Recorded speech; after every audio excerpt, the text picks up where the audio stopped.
하나님의 말씀 마태복음 5장 7절 한 절 말씀 함께 합독하겠습니다. 국률이 여기는 자는 복이 있나니 그들이 국률이 여김을 받을 것이며. 오늘도 주의 거룩한 성전을 나온 사랑하는 모든 성도들 예수 그리스도의 은혜로 충만하기를 주의 이름으로 축원합니다. 지난주에 이런 기사가 났어요. 한 사람의 죽음이 이야기된 기사가 기록되어 있어서 잠깐 보았습니다. 저는 그 사람에 대해 자세히 알지를 못합니다. 다만 몇 년 전인가 세상을 깜짝 놀라게 했던 한 기사가 있어서 다시 한번 오늘 보았을 때에 그 과정을 보면서 안타까움을 다시 한번 새겨보았습니다. 우리나라에서 알만한 사람은 다 알만한 그러한 가문의 가정입니다. 명예와 부를 가지고 있는 가정입니다. 그런데 행복해야 할 가정에 행복하지 못함으로 말미암아 불행을 자초한 가정이기도 합니다. 뭔가 미래를 꿈꾸고 함께 가정을 이루고 자녀를 낳고 살았지만은 나이가 들어감으로 말미암아 그 사랑이 깊어져 가지 못 오히려 무슨 갈등이 생김으로 말미암아 그 내용은 자세히 알지는 못합니다. 그는 어떤 연고인지 모르면 자기 아내를 저택의 지하실에 4개월 동안 가둬놓고 짐승 취급했다는 것 아니겠습니까? 그것도 모자라서 오늘 아들과 함께 자녀들과 함께 정신병원에 구급차에 대어 실어보냈다가 그것도 여의치 않을 때에 그것을 받은 상처를 받은 아내 너무도 억울한 나머지 2016년 한강에서 투신 자살해 죽었습니다. 얼마나 억울했겠어요. 남편에게 버림받고 자식에게 버림받을 때.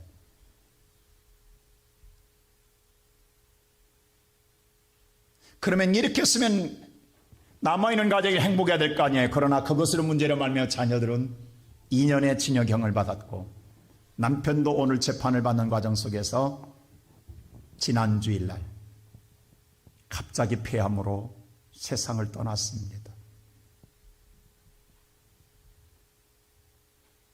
그렇게 모질게 싸웠으면 뭔가 행복해지려고 싸운 것 아니겠어요?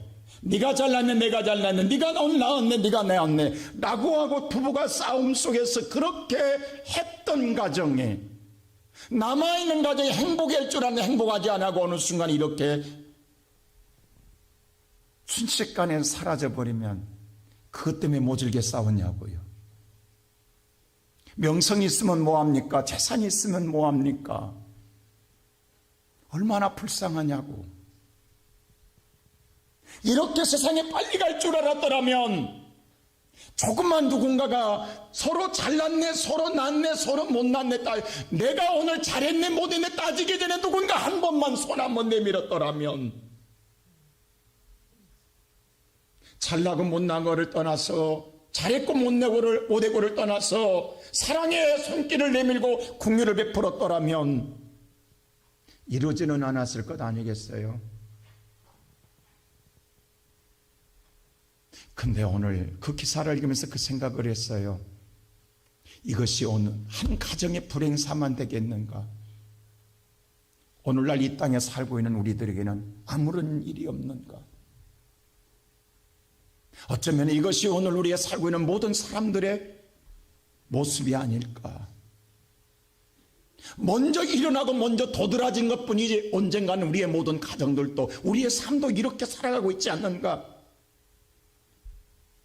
서로 사랑해야 하고 서로 덮어주고 서로 위로하고 서로 힘이 되고 서로 국민해야 할 사람들이 가장 가까운 사람들이 서로 이해하지 못하고 그래서 사랑하기 때문에 더 이해하지 못하겠다라는 걸 더 용서하지 못하겠다라는 그것 때문에 조그마한 것이 커져서 우리의 마음속에 큰 오늘 암덩어리가 되어서 폭발 직전에 지금 누르고 살고 있는 사람들이 얼마나 많냐고요. 오늘은 그 가정이었지만 내일은 또 누구 가정일지 그렇게 모질게 죽을 바에는 그렇게 불행하게 떠날 바에는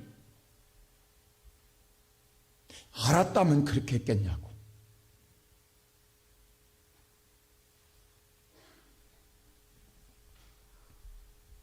오늘 이 시간 예배드리는 사랑하는 성도 여러분, 이건 먼 나라 사람의 이야기가 아니고 바로 나의 이야기요, 나의 가정사가 아니겠습니까? 그렇다면 우리의 삶에 이것이 반면교사로 삼아서 오늘 저와 여러분이 그날이 우리에게 오기 전에, 이것이 남의 오늘 내게, 그것이 내게 닥치기 전에 오늘 저와 여러분은 어떻게 해야 할까요? 이러한 우리들에게 오늘 예수 그리스도는 첫째로 긍휼히 여기라고 말씀하십니다. 오늘 다 같이 한번 7절 다시 한번 성경 읽어보십시다. 다 같이 한번 7절 시작. 긍휼히 여기는 자는 복이 있나니 그들이 긍휼히 여김을 받을 것이며. 긍휼히 여기라고 말합니다. 여기서 말하는 긍휼이라는 불쌍히 여기라는 것입니다. 자비를 오늘 동정을 해. 이 자비라는 말은 뭐냐면 그 사람의 불행을 해결해 줄 때까지 해결할 사랑을 주라는 거예요. 그 사랑을 줄 수 있는 마음을 가진 게 긍휼인 거예요. 이것이 오늘 형식적인 것이 아니라 필연적인 것으로 받아들이라는 거예요.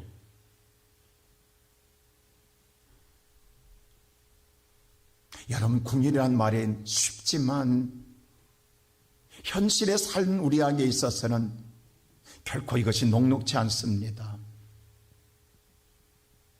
오늘 현실 앞에 살아가는 저와 여러분이 오늘 이 긍휼을 베풀고 산다라는 것이 쉽지 않다라는 것입니다. 오늘 우리가 살고 있는 시대는요, 대단히 배타적이고 대단히 오늘 계산적인 이기적인 사고로 젖어 있습니다. 그래서 나 외에는 누구도 간섭하지 않고 간섭을 받지 않을 나갈 뿐만 아니라 조금도 이윤에 대해서 손실을 몰라가지 않습니다. 내가 누군가를 위해 사랑을 베풀고 누군가를 용서하고 누군가를 돕고 누군가를 위하여 내가 희생하고 누군가를 위하여 내가 무언가를 베푼다라는 건 상상할 수 없다라는 거예요. 그런데 그렇게 하라고 한다라는 것, 그것도 형식이 아니라 필연적으로 받아들이라고 한다라는 것, 너무도 어렵고 불가능하다라는 거예요. 부모와 자식 간에도 조그마한 것도 양보가 없습니다. 형제 간에도 마찬가지입니다. 하물며 부부 간에도 조금도 이해하지 않습니다. 용서하려고 하지 않습니다. 희생하려고 하지 않습니다. 대단히 계산적입니다. 계산이 이기적입니다. 그렇게 살아가야 산다고 생각합니다. 그런데 이런 우리에게 주님은 긍휼을 베풀라라고 말씀합니다. 성경에 보면 요한복음 5장에 보면 베데스다 연못의 이야기가 나옵니다. 여러분, 베데스다라는 말은요, 자비의 집, 은혜의 집이라는 뜻입니다. 베트는 집이거든요. 오늘 은혜의 집, 자비의 집, 은혜가 있는 집, 자비가 있는 집, 뭐가 생각납니까? 연산됩니까? 오늘날 교회 아니겠습니까? 근데 거기에 많은 사람이 모여 있다라는 거예요. 그들은 상처 입은 사람들입니다. 누군가의 도움이 필요한 사람들입니다. 아픈 사람들입니다. 왜 그들이 모였느냐? 그들의 전례에 의하면 이 베데스다 연못인데, 이 연못에 천사가 내려와 물이 동일 때마다 누구든지 먼저 들어간다는 어떤 병에 걸렸어도 나은다라는 것 때문입니다. 그래서 서로 낫겠다라는 상처를 가지고, 아픔을 가지고, 고통을 가지고 오늘 이 베데스다 집에 날마다 모여 있었습니다. 그런데 거기에 38년 된 병자도 있었다라는 거예요. 여러분, 말이 38년이지 38년 동안 병과 싸우는 사람의 삶은 피폐한 삶입니다. 고통의 인생 전부가 질병으로 싸운 삶이었습니다. 얼마나 불행한 삶입니까? 그런데도 38년 동안을 그곳을 떠나지 못하고 그 자리에 있는 건 혹시나 내 차례가 돌아올까봐, 혹시나 마지막에 내게도 뭔가 은혜가 있을까봐 그 은혜를 기다리며 살고 있는 거예요. 그런데 오늘 그 자비를 베풀어야 할 자비의 집, 은혜를 베풀어야 할 은혜의 집을 말로는 그런데 거기에 모인 모든 사람들 누구도 자비와는 관계가 멀더라는 거예요. 은혜와는 멀더라는 거예요. 오늘 이 사람이 그런 고백을 해요. 물이 동일 때에 누군가가 나를 먼저 넣어줄 자가 아무도 없다라는 거예요. 다 자기가 먼저 들어간다라는 거예요. 은혜의 집이면, 자비의 집이면 먼저 양보하고 먼저 배려하고 뭔가 먼저 자기를 위해서 도와줄 줄 알았는데 도와주기는커녕 다 자기가 먼저, 나 먼저라고 모두 다 달려든다라는. 그래서 38년 동안 나는 이렇게 버림받아 그 마음속에 모든 자에 대한 불만과 불평이 가득 차 있는 거예요. 은혜는 받았지만. 근데 이것은 예수 믿음만일까요? 오늘날 살고 있는 교회도 안 그럴까요? 오늘 여기 모인 우리 성도 여러분, 우리는 뭔가 마음에 상처가 있어 아픔이 있습니다. 예수님의 은혜로 해결받으려고 주 앞에 나왔습니다. 나올 때 교회는 사랑이 있는 곳, 교회는 뭔가 서로가 돕는 곳, 베푸는 곳라는 이미지를 갖고 있습니다. 근데 와서 보면 기대했는데 얼마나 실망할 때가 많습니까? 다른 것 때문에 아니라 가장 가까운 성도들 때문에 실망하는 거예요. 여러분, 그런 일 신앙생활하면 수없이 많지요. 오늘 이 여인은 38년 동안 그렇게 살았어요. 그 실망과 좌절과 낙심과 원망 속에. 그리고 신앙생활 해왔어요. 여러분과 나도 마찬가지잖아요. 우리가 신앙생활 한 연수만큼 상처가 되고 마음의 아픔이 된 것 쌓여 있잖아요. 다시 말하야 사람이 모였다고만 교회는 아니라는 거예요. 이름으로만 자비로운 집, 은혜로운 집이라고 해서 은혜가 있고 자비가 있는 게 아니라는 거예요. 사람이 모인 곳은 사람 냄새 납니다. 다 자기도 오늘 여러분, 성도 여러분, 여러분만 아픈 게 아니에요. 옆에 사람도 좀 아픈 거예요. 여러분만 힘든 게 아니에요. 옆에 사람도 웃고 있지만 힘들어요. 여러분만 급한 게 아니에요. 옆에 사람도 급해요. 그래서 누구도 돌아볼 겨를이 없는 거예요. 지금 그냥 웃고 있지만 서로 오늘 유로는 하지만 진정으로 내가 급한 거예요. 내가 먼저 되고 싶은 것 다 우리 똑같은 마음이라고요. 근데 우리는 사람을 바라보기 때문에 실망하는 거예요. 사람을 바라보기 때문에 낙심되는 거예요. 사람을 바라보기 때문에 시험 드는 거예요. 분한 거예요. 어떨 때는 원망스러운 거예요. 그럴 필요 없다라는 거예요. 지금 옆에 사람들 다 나와 똑같은 거예요. 내가 먹고 있는 마음 옆에 사람 똑같이 먹고 있어요. 당신만 급해, 나도 급해 지금. 당신만 어려워, 나도 어려워. 당신만 아파, 나도 아파 지금. 내가 말하지 않고 보여주지 않은 것뿐이야. 감춰져 있는 것뿐이야. 웃는다고 웃는 게 아니야. 당신 내한테 기대하지 마. 나는 당신한테 기대하고 있어. 서로가 서로를 기대하고 있다고. 서로가 의지하고 싶어 한다고. 서로가 도움을 요청하고 싶어 한다고. 그런데 무슨 우리가 은혜를, 무슨 자비를 받겠냐고. 근데 우리는 그런 기대할 때가 너무도 많습니다. 여러분, 사람은 절대로 여러분에게 자비를 베풀 수가 없습니다. 사람은 모두 다 힘듭니다. 어렵습니다. 다 고통의 멍에를 메고 있습니다. 누구도 여러분의 짐을 져줄 수 없고, 여러분의 인생을 책임져 줄 수 없고, 여러분의 삶을, 고통을 해결해 줄 자 아무도 없습니다. 근데 그곳에, 그 자비의 집에 누가 오세요? 예수님이 찾아오십니다. 예수님이 오셔야 해결되십니다.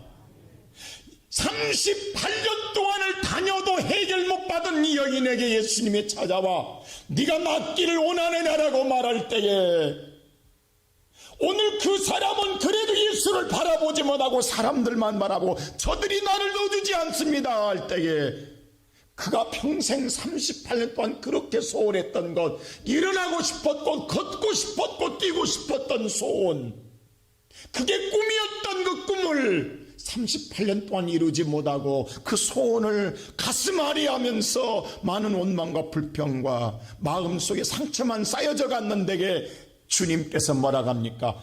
일어나 걸으라고 말합니다. 그 자리에서 인생의 문제를 해결해 주신 분은 전능한 하나님이십니다. 예수님만이 여러분과 내게 긍휼을 베풀 수 있습니다. 사람이 아닙니다. 앞에 있는 목사가 아닙니다. 아무리 친한 친구도 아닙니다. 예수님만이 여러분과 내게 은혜를 줄 수 있고, 예수님만이 여러분과 내게 긍휼을 베풀 수가 있고, 예수님만이 저와 여러분에게 자비를 베풀 수 있습니다. 그 예수는 오늘 저와 여러분의 죄악을, 여러분의 가난과 저주와 질병을, 그 모든 것을 다 짊어지시고 우리에게 긍휼을 베푸시고자 이 땅에 오셨습니다. 그리고 두 번째로 그 예수는 긍휼을 우리에게 베풀어 주셨습니다. 오늘 예수 그리스도께서는 이 땅에 오셔서 정말로 오늘 병든 자들, 정말로 이 땅에 소외받은 자들을 위해 예수는 긍휼을 베푸셨습니다. 마태복음 9장 36절에 이렇게 말합니다. 우리 한번 다 같이 읽을까요? 시작. 무리를 보시고 불쌍히 여기시니 이는 그들이 목자 없는 양과 같이 고생하며 기진함이라. 여기 무리를 보시고 불쌍히 여기시고, 이게 긍휼이에요. 왜? 다시 한번 보세요. 왜 불쌍히 여기시냐면요, 그들이 이유가 있습니다. 이는 그들이 목자 없는 양같이 고생하며 기진했다는. 다시 양은요, 우리가 알다시피 공격력이 없어요. 방어력도 없어요. 양은 아무것도, 그래서 모든 세상의 이리에 밥이 되는, 이리만 오면 밥이 되는 거예요. 그러니까 양은 반드시 목자가 지켰는데 오늘 성경에 말하면 목자가 없다라는 거예요. 없는 양, 목자 잃어버린 양입니다. 당연히 죽을 수밖에, 멸망받을 수밖에 없는 거예요. 근데 우리가 오늘 목자 없는 양 같다라는 거예요. 그래서 예수님 우리를 보고 불쌍히 여기신다라는 거예요. 여러분, 근데 양을 위해서 목자가 되면 이리는 양 목자를 공격해요. 양 때문에 목자는 죽어야 돼요. 근데 누가 목자 되고 싶겠냐고. 양과 나와는 아무 상관이 없는데 양이 불쌍히 보이는 순간에 내가 목자가 되면 내가 죽어야 되는데, 내가 이리에 밥이 돼야 되는데, 내가 찢겨야 되는, 상해야 되는데 누가 양 목자가 되고 싶겠냐고. 근데 예수 그리스도는 자기가 찢기는 것 압니다. 그리고 우리의 목자가 되십니다. 이게 긍휼이에요. 여러분, 할 수 있겠냐고요. 좋은 일인 줄 알지만 내가 해가 될까봐 우리 머뭇거리고 못하고 모른 척 지나가잖아요. 내가 힘드니까, 내가 고통당하니까, 내가 어려워지니까. 근데 예수님 목자가 되면 이리에게 찢겨서 내가 온몸이 만신창내일에 찢겨 죽는데 알지만 양들을 불쌍해 보이는 긍휼한 사랑이 있기에 외면하지 않고 나와 여러분의 목자가 되십니다. 이 긍휼을 베풀어 주시는 거예요. 뿐만 아니라 예수 그리스도는 많은 병자들과 함께 하십니다. 오늘 마태복음 15장 22절에 보면 이렇게 한 가나안 여인이 고백하는 거예요. 다 같이 시작. 가나안 여자 하나가 그 지경에서 나와서 소리질러 이르되 주 다윗의 자손이여 나를 불쌍히 여기소서, 내 딸이 흉악하게 귀신 들렸나이다 하되. 오늘 가나안 여자 누구도 돌아보지 않습니다. 근데 가나안 여자가 사랑하는 자기의 딸이 귀신 들렸다라는 거예요. 그래서 예수 앞에서 예수님 불쌍히 여겨달라고, 긍휼히 여겨달라고. 여러분, 예수님께서요 저와 여러분의 질병을 고쳐줘, 그냥 고침이 아니라 우리의 질병을 대신 짊어져야 고침받는 거예요. 성경은 우리의 질고를 짊어지셨다는 거예요. 여러분, 우리 부모님들 자식이 아플 때 그냥 차라리 네가 안 아프고 내가 아팠으면 좋겠다 우리 그러잖아요. 근데 그게 말로는 쉽지만 만일에 현실로 이러면 할 수 있겠냐고 여러분. 얼마나 힘든 일이냐고. 예수님이 여러분과 나의 칠고를 짊어져야 돼요. 대신 여러분이 아픈 거, 여러분이 고통당을 예수님이 고통당하고 아프고 여러분에게 나음을 주는 거예요. 근데 여인이 뭐라고 하면 불쌍히 여겨달라는 거예요. 내 딸이 오늘 귀신 들렸다라는 거예요. 우리 같으면 그냥 지나갈 건데 예수님께서 딸아 내 믿음이 너를 구원하여 편안히 가라. 오늘 그 가정에 그 질고를 예수님이 점으로 말미암아 그 인생의 삶에 가장 불행했던 딸을 회복해 주신 줄로 믿습니다. 이것이 하나님 예수님의 긍휼이에요. 그랬더니 이번에는 한 아버지가 예수 앞에 찾아옵니다. 마태복음 17장 15절 보십시오. 다 같이 시작. 주여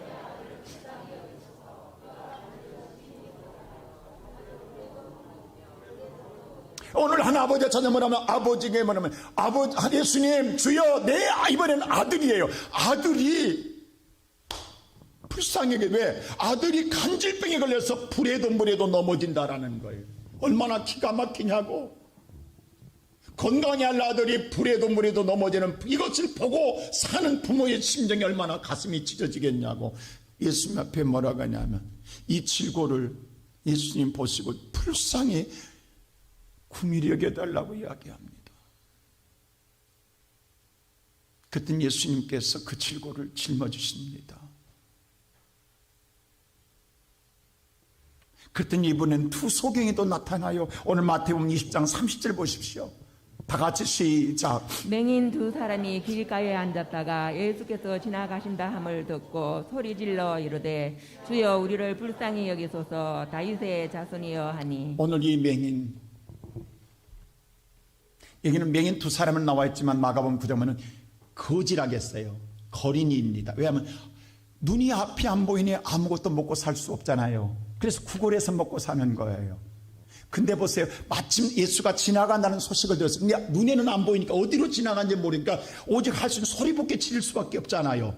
가까이 가만히 할 텐데도 오늘 그들은 왜 혹시 예수가 그냥 지나가 버릴까 봐 큰 소리로 다윗의 자손 예수여 주여 우리를 불쌍히 여겨달라고 소리 질렀어요.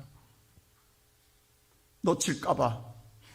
그랬더니 예수님께서 오늘 그 광경을 보는데 주변에 예수님의 주변에 많은 무리들이 많은 사람들이 따라다니다니 서로 은혜 받겠다고. 그때 31절 보세요. 뭐라고 하는가. 31절 다 같이 시작. 무리가 꾸짖어 잠잠하라 하되 더욱 소리질러 이르되 주여 우리를 불쌍히 여기소서 다윗의 자손이여 하는지라. 주의 무리들이 따르는 많은 은혜 받고 싶은 성도들이 많이 뭐라냐. 그 사람에게 무리들이 뭐라고 하냐면 잠잠하라고 하는 거예요. 꾸짖는 거예요. 여러분 보세요. 오히려 은혜 받으러 왔다가 성도들 때문에 상처받는다니까요.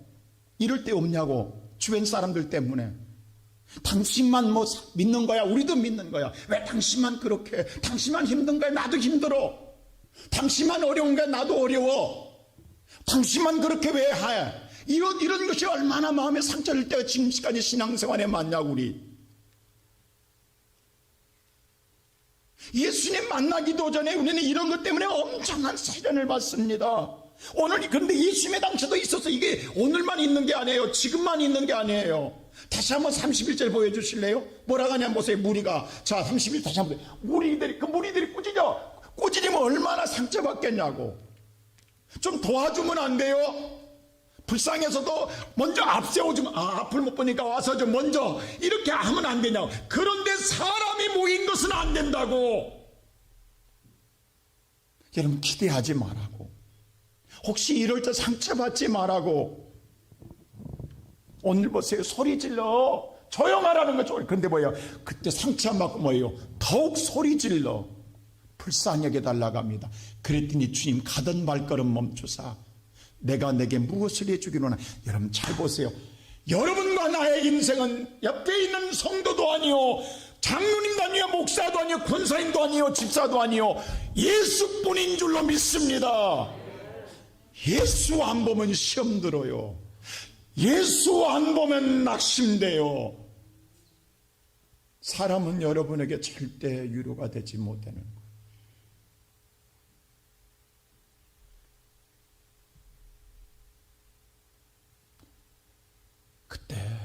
이들이 그랬어요. 포기를 원하나이다. 평생 소원이잖아.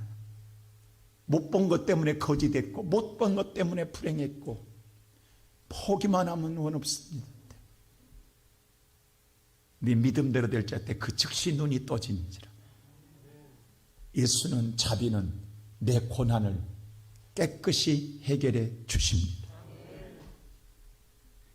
예수님은 저와 여러분에게 이 고난을 해결해 줄 땅에 오셨어요. 그리고 마지막 십자가에 지실 때까지. 오늘 누가복음 23장 34절 말씀 한번 보십시다. 누가복음 23장 34절 다 같이 시작. 이에 예수께서 이르시되 아버지 저들을 사하여 주옵소서 자기들이 하는 것을 알지 못함이니이다. 마지막 자기를 잡아 그들이 죽이는, 그의 옷을 나눠 제비 뽑을세. 자기를 죽이는 그들에게 예수님은 마지막까지 저들을 사해 주소서. 저들이 알지 못해서 그렇습니다. 끝까지 긍휼을 베풀고 떠나십니다. 그 긍휼이 있기에 오늘 저와 여러분이 이 자리에 있는 줄로 믿습니다. 그래서 바울은 에베소서 2장 4절 5절에 이렇게 말합니다. 오늘 바울은 에베소 2장 4절 5절 4절 보세요. 시작. 긍휼이 풍성하신 하나님이. 자, 긍휼이 풍성하신 하나님, 바로 이 긍휼이, 이 사랑의, 이 용서의 이 하나님이, 그 다음 시작. 우리를 사랑하신 그 큰 사랑을 인하여. 우리를 사랑하신 그 큰 사랑으로 말미암아. 그 다음 5절 시작. 허물로 죽은 우리를 그리스도. 이미 허물로 우리는 저주받아이고 허물로 우리는 정말로 죽의 지옥 갈 인생 우리를 누구와 그 다음 살리셨고 너희는 은혜로 구원을 받은 것이라. 자, 그리스도와 함께 우리를 살려서 너와 나는 우리는 구원을 받은 것이니라. 이 은혜 때문에 우리는 구원받았다라는 거예요.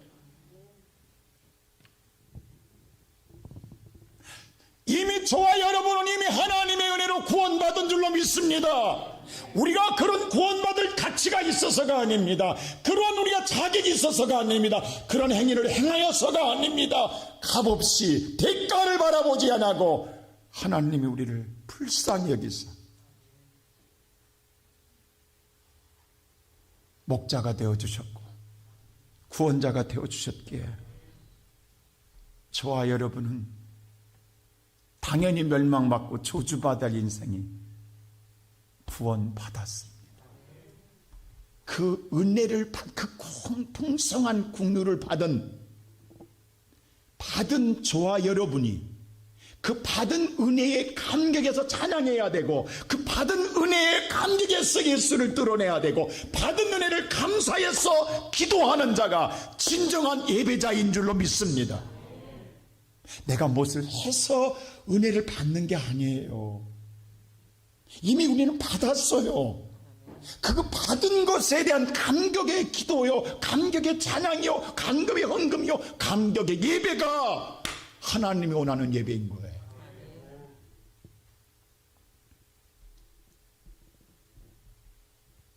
그래서 오늘 예수님이 뭐라고 하냐면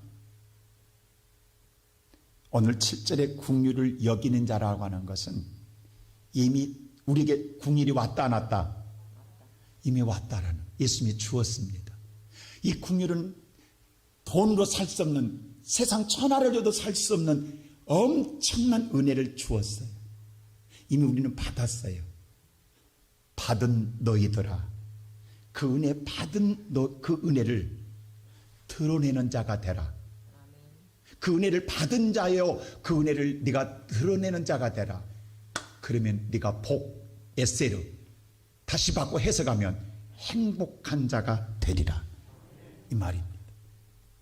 그러니까 우리는 지금 뭐냐면 내가 무엇을 해서 행복한 자가 되는 게 아니라 이미 받은 은혜를 드러내라는 거예요. 그러면 너는 그 드러냄으로 말미암아 행복자가 될 것이라는 거예요.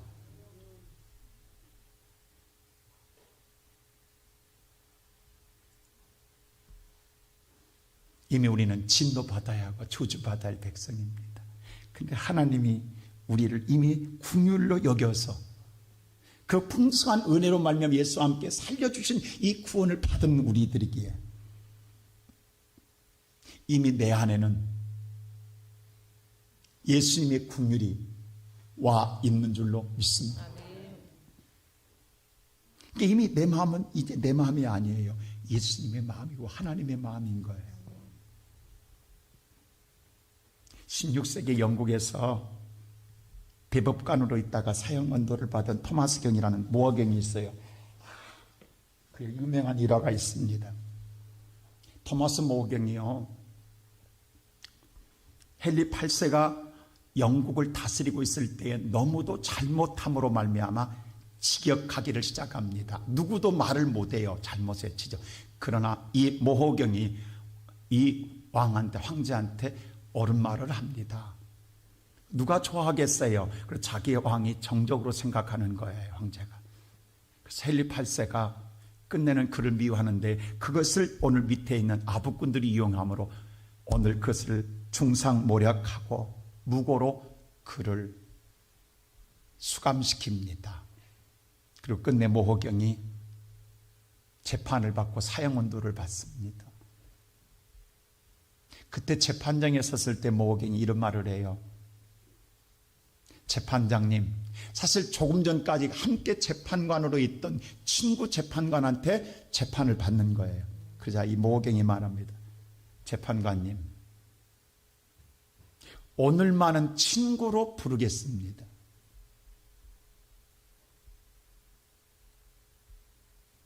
친구여, 당신이 오늘 나와 사형 언도를 내리지만 당신과 나의 관계가 바울과 스데반의 관계가 되기를 원합니다. 바울이 사울일 때에 예수 그리스도의 복음을 그렇게 듣기 싫어서 귀를 막고 전하는 스데반을 돌로 쳐 죽였지만 끝내 사울인 바울이 그 예수를 믿게 되고 그 예수를 믿음으로 구원받아 천국 갔을 때에 먼저 간 스데반 집사와 함께 손을 잡고 천국에서 행복한 친구로 보내는 것처럼 오늘 당신이 내게 사형 언도를 내리지만은 오늘 당신도 예수 그리스도를 믿어 나와 함께 천국에서 손을 잡고 행복한 삶으로 기뻐한 날이 오기를 바란다고 말합니다. 그러자 이 말을 듣던 사형 언도를 내렸던 재판관이 충격을 받고 다시 묻습니다. 내가 친구에게 사형 언도를 내렸는데 어떻게 이렇게 내게 말할 수 있느냐고 묻습니다. 그러자 모호경이 다시 말합니다. 내가 이렇게 할 수 있는 것, 내게 이미 예수 그리스도께서 이 긍휼을 베풀어 주셨기 때문이다고. 여러분, 경험한 자는 할 수 있습니다. 아니, 못해도 신용이라도 낼 수 있습니다. 이미 내게 예수가 행하였기 때문에 나도 너에게 이것을 할 수 있다라는 겁니다. 코로나로 말미암아 제가 목사는 따로 운동할 수가 없잖아요. 그래서 이 수변을 걷는데, 한강변을 걷는데 좀 무례하더라고. 그래서 따르는 걸 타기 시작했어요. 한 달에 5,000원이에요. 2시간씩 타는데. 그래서 응봉역에서 따르는 걸 타는데 사모하고 둘이, 근데 얼마나 사람들이 따르는 탄다고 무시한지 몰라요. 앞에 사모를 가고 나가 뒤에 가면 그 자전거 이게 라이딩하는 친구들이 얼마나 옆에 지나가면서 무시하고 말이죠. 그 어린이나 타는 것인지 어른이 그런 걸 타느냐는 식으로 우아래 훑어보고 나가는데 그 하루 두 번이지 견딜 수가 없어요. 그래서 내가 이건 따르는 건 그냥 젊은 애들이 잠깐 타는가 보다, 더 이상 타지 말자 해서 쌓인 자전거를 하나 사고 싶었어요. 그리고 근데 우리 권사님께서 귀한 자전거를 하나 사줬어요. 비싼 자전거를. 목사님 탓이다.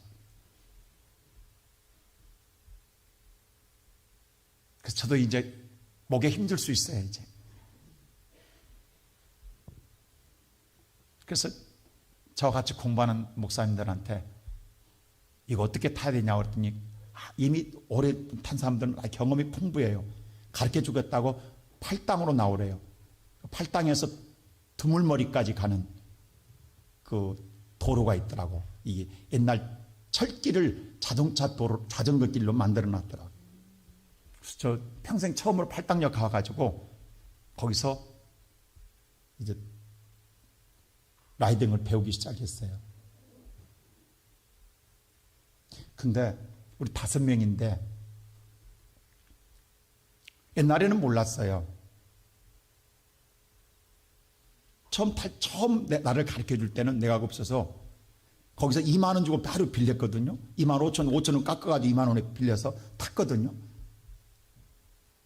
그때는 누구 자전거가 좋은지 몰랐어요. 근데 저기 이천에서 목회하는 목사님 계세요. 장애 밑에서 목회하는데 어려워요. 근데 자식은 또 어려운 분들이 자식은 또 많이 낳았어.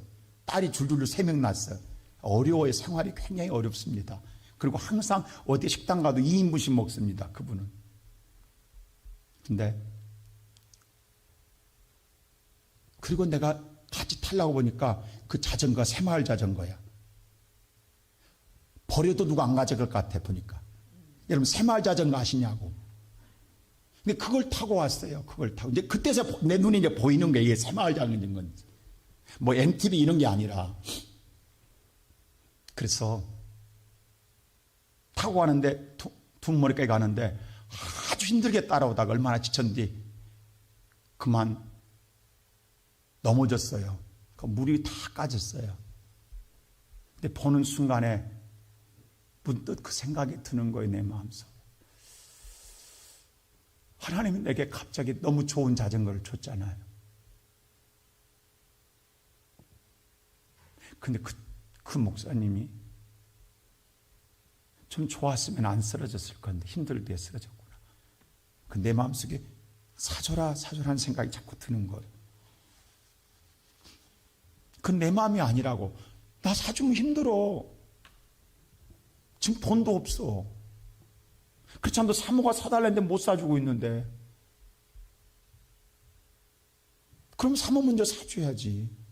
돈 있으면. 이 생각하고 있는데 자꾸 그 마음이 드는 거예요. 그냥 왔어요. 근데 내 마음이 계속 괴로운 거예요. 걸리는 거예요.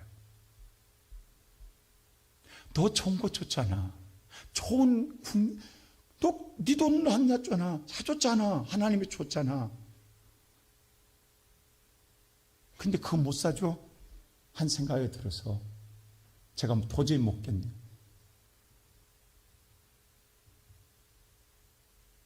지난주에 그 목사님께 전화를 했어요.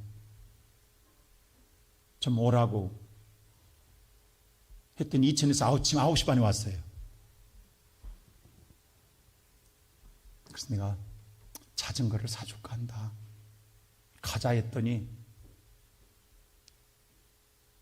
내가 실수한 것 같아요. 제일 좋은 거 골라 부르더라고. 나는 그렇게 비싼 줄 몰랐어요. 근데 거기서 안 된다 할 수 있냐고. 목사님 사줄 바에는 내가 언제 다시 사겠냐고 평생 감사한 마음 간직할 테니까 이거 쓰겠다고 하니까 거기서 내 속에서는 열불 나는 거예요. 야, 이 바보야. 네가 차라리 사줘 버리지. 괜히 오락해서 자전거도 가격도 모르는 것이 괜히 사준다고 했다가 이 골랐으니 거기서 나는 내 안에 나는 이 바보 같은 놈아 그냥 돈으로 줘버리지. 왜 데리고 가지고 그랬냐 했는데 그걸 사가지고 차 뒤에 싣고 가는데 너무 행복하게 가는 거예요. 너무 좋아서 가는데 그 순간 그때서야 내 마음에 얹었던 것이 내려가는 거예요. 그때서야 내 마음이 편안한 거예요. 내 마음에 두 마음이 있더라고요. 여러분, 누군가를 베풀려고 하면 내가 있어서가 아닙니다. 내가 포기해야 됩니다. 내가 못 사는 거예요. 내가 사고 싶은 건 못 사고 먹고 싶은 건 못 먹어야 사줄 수 있고 베풀 수 있는 거예요. 있어서가 아닙니다. 근데 나는 나를 먼저 사라고 그래요. 못 줍니다. 근데 내 안에 긍휼을 베푸신 하나님의 마음은 하라는 거예요. 그게 힘든 거예요. 나와 싸우더라고. 내가 져야만 하나님 일을 하는데 버려놓고 내가 너무 기뻤어요. 이게 돈으로 환산할 수 있느냐고. 저렇게 행복해하고 가는데, 저렇게 기쁘게 가는데, 저렇게 어쩔 줄 모르고 가는데, 오늘 예배드리는 사랑하는 성도 여러분, 우리는 지금까지 이 마음으로 둘이 싸웁니다. 하나님은 우리에게 엄청난 은혜를 주었지만 그것은 다 잊어버리고 오늘 내가 긍휼을 베푸는 게 힘든 거예요. 그것만 생각하면 내가 힘든데, 내가 어려운데, 내가 고통스러운데 왜 내가 해야 되는 거야? 라고 하는 생각이 내 마음에 있는 거예요. 근데 하나님이 주신 은혜는 네가 은혜를 베풀어 봐라. 그러면 너는 행복자가 되리라. 이때 믿음이 없으면 못합니다.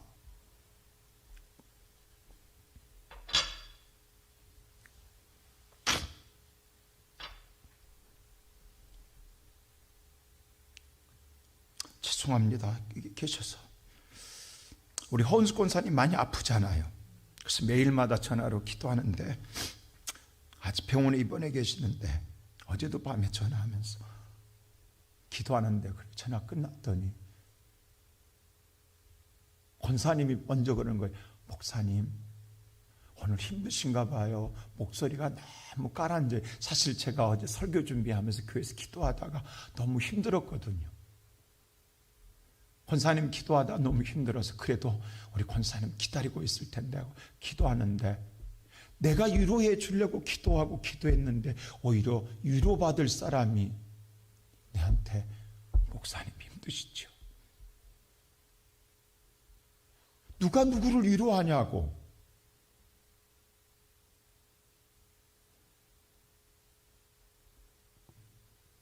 나는 그때 또 느끼는 거예요. 하나님은 내 마음을 아시는구나. 나는 내가 위로해 주려고 전화했는데, 내가 하는 줄 알았는데, 내가 기도하려는 마음을 줬을 때에 주님은 나를 이렇게 기쁘게 해주시는구나. 오늘 여기 모이신 성도 여러분, 지금 여러분의 마음에 쌓여있는 건 가장 사랑하는 사람 때문에 쌓여 있습니다. 그 아픔과 상처가 여러분 마음을 괴롭게 하고 있습니다. 힘들게 하고 있습니다. 먼 사람이 아닙니다. 가장 즐겁고 행복해 할 사람입니다. 가장 함께 나눠야 할 사람이 지금 여러분을 가장 괴롭게 하고 있다고 그렇게 생각하고 있기 때문에 마음의 상처가 사라지지 않고 무겁게 암적인 존재로 여러분 마음속에 남아 있습니다. 근데 주님은 오늘 우리에게 긍휼을 네가 먼저, 그것이 옳고 그름이 누가 먼저냐 따지지 말고 네가 해보아라. 그러면 너는 행복해질 것이다. 제가 서두 얘기했지만 그 불행한 가정처럼 서로 옳다고 서로 잘났다고 네가 먼저 내가 먼저나 하다가 이렇게 한강에서 떨어 죽고 함으로 죽냐고. 죽으면 무슨 소용이 있냐고. 오늘 이 시간 건강할 때, 힘 있을 때 미루지 마세요. 주님은 오늘 여러분에게 긍휼을 베푸는 자가 되라고 말합니다. 따지지 말고 하라고 합니다. 이미 예수님이 주었기 때문에, 받았기 때문에 나타내라고 합니다. 그러면 네가 행복해질 것이다. 아니면 오늘 마태복음 성경 마지막에 이렇게 했어요. 6장 15절 우리 한번 다 같이 한번 보십시다. 마태복음 6장 15절 14절